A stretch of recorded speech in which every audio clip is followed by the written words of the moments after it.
So how do you drift in the new Forza? All you need is a front engine rear-wheel drive car, preferably with some power.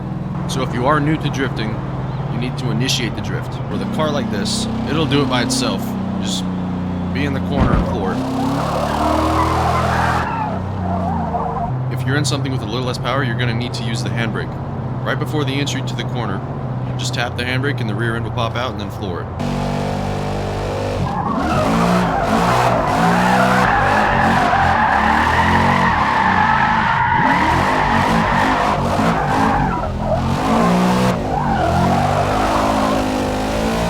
Another way to initiate is with inertia. This is when you get the car's weight on one side and then quickly flip it to the other side and it'll unstable the rear.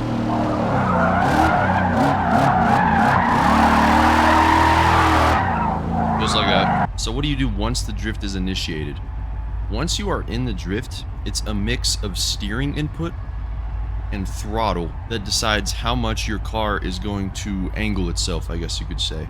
The more throttle you give a car, the more you're going to spin the wheels, which makes people think that will make the car take the corner tighter, but it actually makes the car run wider. So if you floor it during a corner because you think you're going to go off the track, it's going to make you go off the track.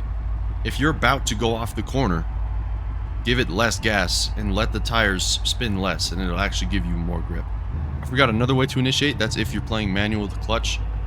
With some cars, if you hold the clutch in for a second, let it out, clutch kicking, it'll also unsettle the rear and make your tires spin. So with this corner coming up, I'm just going to floor it and hold the angle, and it's probably going to make me go off the track.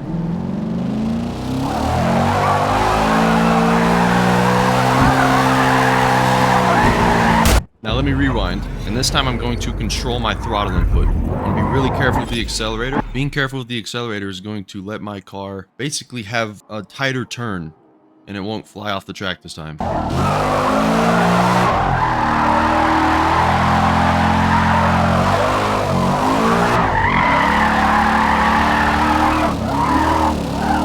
So the other thing that giving gas does to the car is it will obviously, since it's losing grip in the rear, since you're spinning the tires faster, the rear is going to come out more, which means you need to have more steering angle to compensate.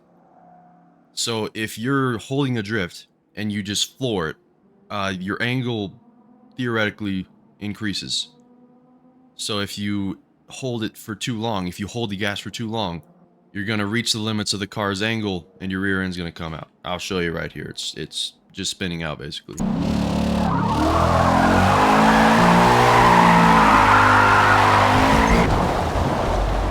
As you can see, that's my car's max angle. So if I exceed that, the car's gonna spin out unless it barely catches grip to come back. And that's the next thing I want to talk about.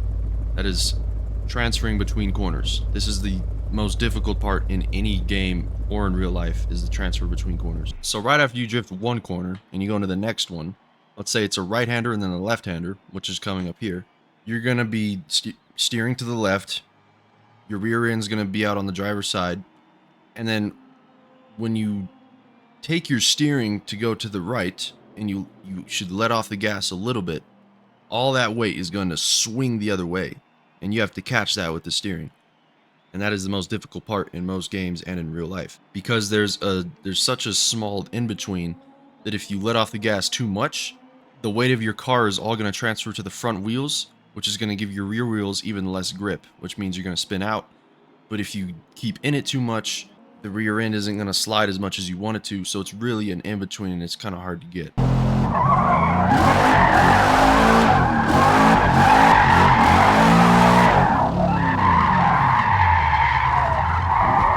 So it's that right there, in between corners, that's where it's the most difficult, because you have to kind of steer around what the rear end is doing in correlation to the corner and how much power you were giving the car, how much you need to brake, etc. It's all of that is what makes combining corners the most difficult part. Now, all of this would be easier in a modified car with more steering angle, drift suspension, all of that.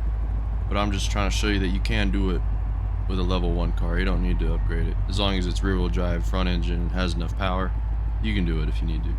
So I just went ahead, gave it an exhaust, intake, and drift suspension, along with just a tunable differential. That will give me more steering angle, and also you can play with camber if you want.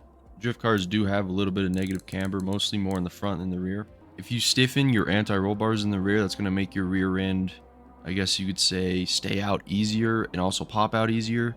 If you go too far, you're going to find that you're going to spin out and it's going to be way too stiff back there. Same thing with the springs. But if you're finding that your rear end doesn't want to come out, stiffen up your rear springs and anti-roll bars. If you find that it comes out too easily and it's hard to maintain because it spins you out all the way, then you want to soften them. So this car is going to be pretty decent. I'm about to go try it out. It's only level 11. It's not very high level. You don't need to do much to get a pretty decent drift car.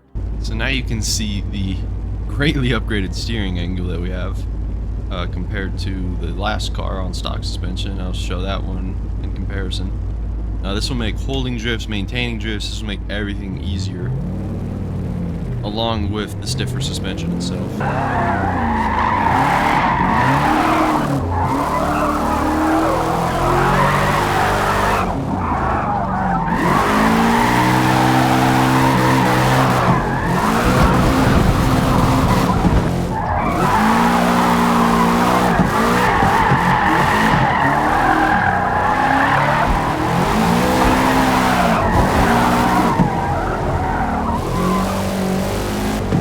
My car, I'm finding out the front's very snappy. This car does not. It has very much grip in the front.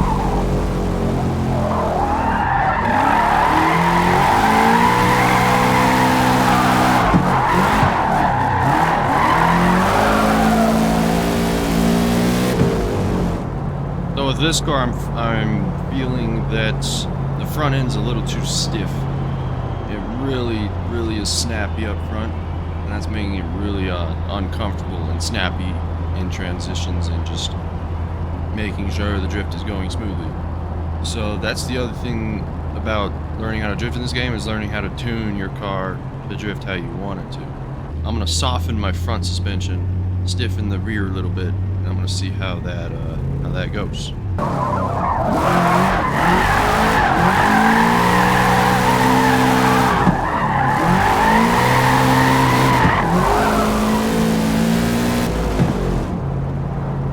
So you can see from there, this car is, for me at least, personal preference. It's handling a lot easier. It's a little bit easier to drift.